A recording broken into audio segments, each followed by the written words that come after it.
திமுகவின் 505 தேர்தல் வாக்குறுதிகளில் 364 செயல்பாட்டில் உள்ளதாகவும் 40 பரிசீலனையில் உள்ளதாகவும் அமைச்சர் தங்கம் தென்னரசு விளக்கம். தேர்தல் அறிக்கை குறித்து திமுக தவறான தகவல் அளிப்பதாக அன்புமணி புகார்.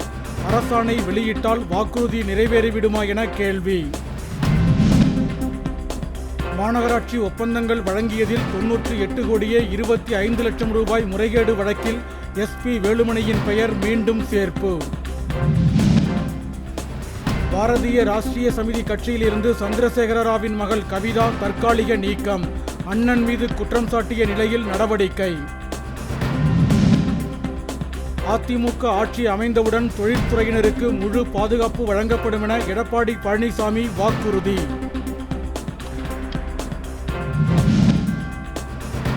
மேட்டுப்பாளையம் அருகே பட்டியில் புகுந்து ஆடுகளை சிறுத்தை தூக்கிச் செல்வதால் விவசாயிகள் கவலை.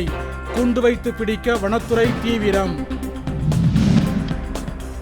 குமரி மாவட்டம் ஈத்தாமொழி தென்னை சாகுபடிக்கு உரிய மானியம் மற்றும் நிவாரணத்தை அரசு தர வேண்டுமென விவசாயிகள் கோரிக்கை. உதவித்தொகை உயர்வு உள்ளிட்ட கோரிக்கைகளை வலியுறுத்தி மதுரையில் சிறை நிரப்பும் போராட்டம் நடத்திய மாற்றுத்திறனாளிகள் கைது. கொடைக்கானலில் வனத்துறை கட்டுப்பாட்டில் உள்ள இடங்களுக்கு ஒரே கட்டணமாக வசூலிக்கும் முறைக்கு சுற்றுலா பயணிகள் வரவேற்பு.